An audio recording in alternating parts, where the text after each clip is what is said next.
D'Herborance, question simple, parce il y a plusieurs relectures et ma question n'est pas innocente. J'aimerais bien savoir, moi, D'Herborance, c'est avant tout quoi pour vous? C'est un récit sur cette catastrophe naturelle qu'est l'arrivée d'un enfant. C'est j'ai remplacé la montagne par l'enfant parce que c'est pareil, je veux dire, je crois que c'est ça, moi, qui m'a qui m'a touché en relisant le roman de Ramu, qui est une lecture d'école, donc du coup un peu scolaire, je veux dire, qu'on avait tous un peu oublié.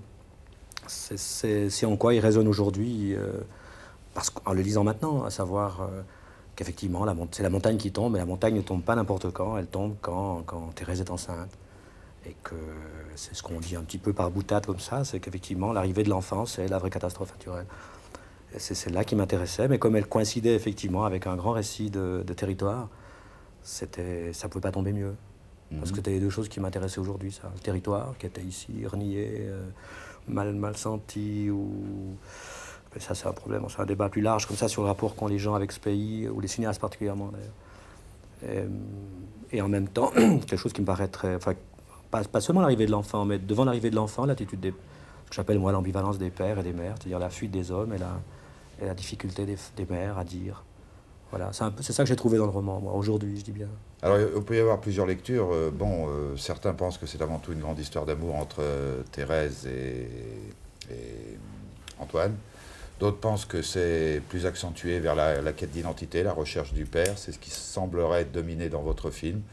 Je crois même qu'il y a une critique qui a été faite, que ça a été beaucoup plus accentué cet aspect que l'histoire d'amour. Alors? Oui, mais c'est bon, je suis un homme, hein, et puis, comme tous les hommes, j'ai plus de difficultés avec l'image du père que celle de la mère. Mais l'amour, en plus, enfin, je veux dire, l'histoire d'amour, la relation amoureuse entre Thérèse et Antoine est une relation qui est complètement marquée par l'enfant, je crois. Enfin, cet enfant qu'on verra jamais, d'ailleurs, parce qu'en plus, il est qu'un signe dans le ventre de Thérèse. Mais ça, aujourd'hui, je trouve que c'est des choses intéressantes à débattre, quoi. Enfin, à évoquer, parce que on a un certain nombre à penser ça, que l'enfant est au centre de la vie, de la pulsion de vie, quoi. Et la suite du monde, mais en même temps, au milieu de tout, du plaisir, Enfin, il faut en parler avec Stéphane, d'ailleurs, c'est une chose intéressante. Non pas que... Il est en train de du plaisir avec Stéphane. On va vous laisser. Mais il y a une chose, hein, dites-moi, c'est que ce film est accueilli, le public suisse va en masse voir ce film. Généralement, on ne peut pas dire qu'il se soit précipité toujours vers les films suisses. Donc, vous devenez un cinéaste populaire. Ah bah oui, il faut en accepter. Ben, ça vous gêne? Non, pas du tout. Non, mais je l'aurais peut-être pas dit comme ça, mais c'est vrai qu'il y a... Dites-le comme vous voulez le dire. Non, mais il y a une fusion qui est touchante et qui me touche beaucoup, donc je suis très heureux, effectivement. Mais vous ne serez pas déshonoré si vous faites 200 000 ou 300 000 entrées à Pas Paris? du tout. Ça, non seulement je ne serais pas déshonoré, mais vraiment heureux, je dis bien ça, mais c'est un petit miracle. Enfin, c'est un moment comme ça fragile, un moment de bonheur. Vraiment, je le dis, c'est un moment de bonheur où entre les choses qu'on fait, entre les gens qui font des choses, les gens qui les voient et les gens qui les critiquent, tout à coup, comme ça, il y a une fois une fusion. Je suis très heureux de ça. Je sais aussi que c'est fragile et que ça se répète pas forcément à chaque coup.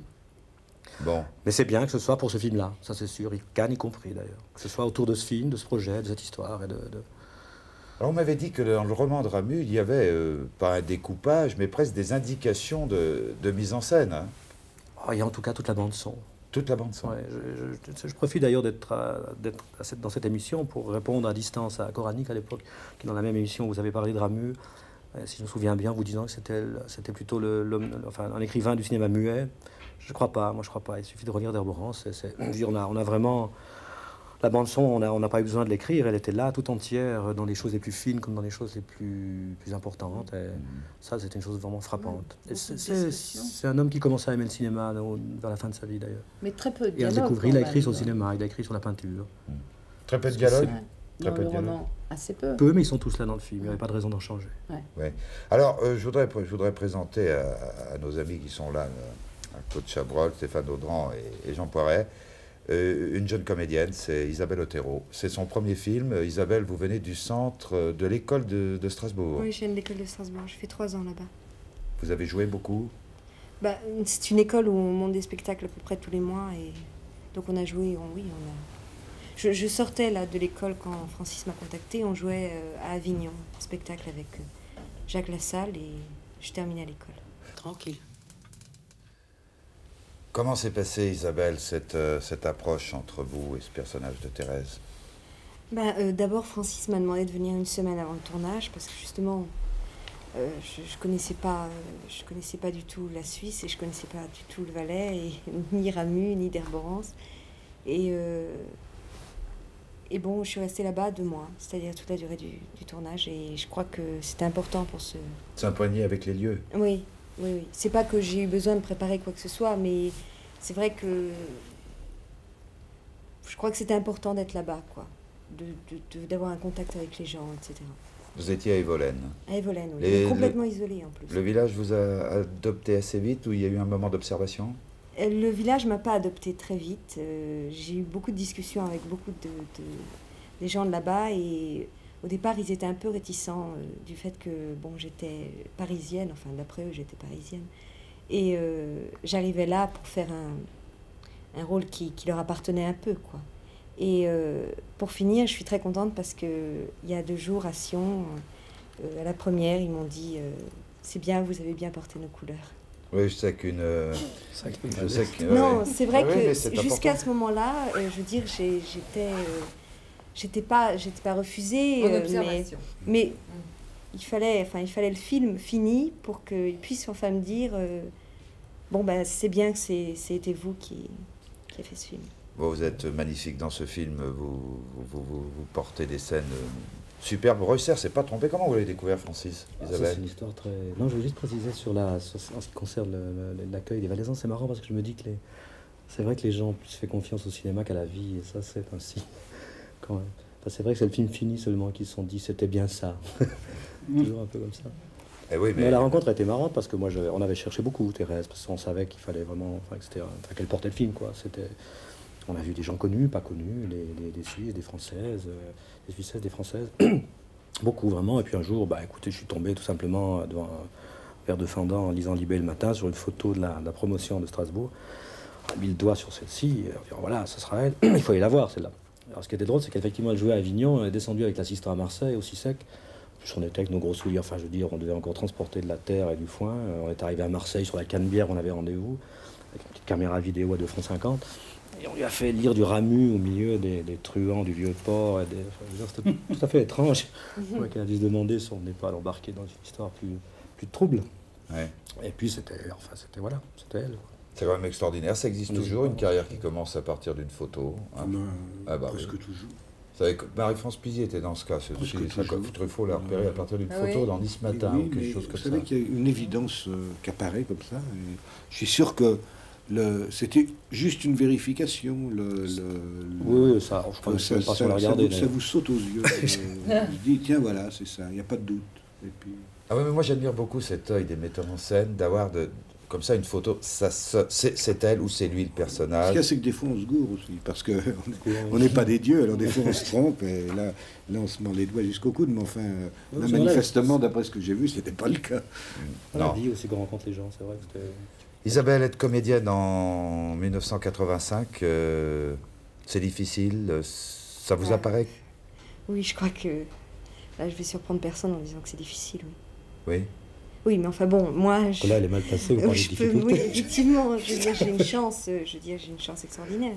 Je sors d'une école, je fais mon premier film, ce film va à Cannes, bon... Comment vous recevez tout ça, là, d'un seul coup, en l'espace d'un an? De toute façon, je suis quelqu'un qui, en général, comprend a posteriori, quoi. Pour l'instant, c'est un peu au fur et à mesure, quoi, que je... Pour l'instant, ça suit. C'est une phrase de grande actrice, comprendre a posteriori, non, mais je veux dire, c'est indispensable. Effectivement, c'est vrai que j'arrive pas à vivre les choses avant. Cannes, effectivement, ça va arriver, et je vais le vivre, bon, sur le moment, quoi. Mais... Et puis la suite, bon, on verra. Va monter au bras de Poiret, puisqu'ils ont pour les... Ah, vous n'êtes pas le même soir, hein, quand même. Ah non, ils veulent pas mettre tout le gala le même soir. Ah, mais moi, je veux bien. Moi, je veux bien. Vous savez, moi, je veux bien. C'est pas moi qui serais contre. Ça, absolument. Mais je crois qu'il y a quand même peu de mystère. Les choses qui se voient au départ, il y a peu de mystère dans notre métier. Bon, je sais bien, il y a des gens qui travaillent et qui ne travaillent pas. Mais c'est moins ambigu qu'on ne pense. Je crois que ça se voit au départ. Je crois qu'il y a effectivement dans le physique, non pas uniquement dans le physique, effectivement, on peut ne jouer que sur le physique. Il y a certaines personnes dans certains cadres, dans certains domaines qui ne font une carrière que sur le physique. Mais le dramatisme, ça se voit aussi. Il n'y a pas tellement de mystère. Hein. L'intensité du regard dans une photo, par exemple, oui. C'est souvent évident, enfin déterminant. Je dis, il n'y a même pas besoin de se... Le reste, c'est des vérifications, mais c'est... De la photo à l'écran, quand même. Vous savez, des fois, il y a une chose comme ça. Si ça y est sur une photo, on doit pouvoir le retrouver, enfin, obligatoirement. Isabelle, en parlant dans une précédente émission avec un garçon qui s'appelle Jean-Philippe Écoffet, qui est dans le film de Tanner, No Man's Land, Tanner faisait remarquer que votre génération, vous êtes à peu près de la même que lui, était très exigeante et rentrait presque dans ce métier avec une exigence terrible, presque comme un apostolat, comme on rentre en prêtrise, etc., avec des exigences très grandes. Mais Vitesse me disait un jour au conservatoire, on les forme, puis finalement, après, il y a le destin professionnel qui est, qui est plein de chaos. Et puis bon, alors, il y a une déontologie profonde de votre part, il y a des choses que vous ne ferez pas, ou c'est l'important, c'est de tourner, comme le disent certains comédiens et comédiennes. Non, pour moi, effectivement, il y a des choses que je ne ferai pas, et même que j'ai commencé déjà à refuser. Ça fait maintenant 6 mois que je suis au chômage. Et bon, ça va cesser, je sais, mais effectivement, il y a des choses que je ne veux pas faire. Et bon, il y a surtout que ça fait 10 ans que je vais faire ce métier, bon, je suis encore jeune. Et effectivement, j'ai envie de certaines choses et pas d'autres. Ouais. Je crois que quand on parle de Vitesse qui forme, je me permettrais, puisque je ne suis pas sur mon territoire national, je me permettrais de dire qu'il déforme aussi, parce que je voudrais savoir quelle va être la carrière des gens qui sont les élèves de Vitesse. Enfin, ça c'est une idée très personnelle, mais je vois quand même ce spectacle. Bon, voilà. Autre débat.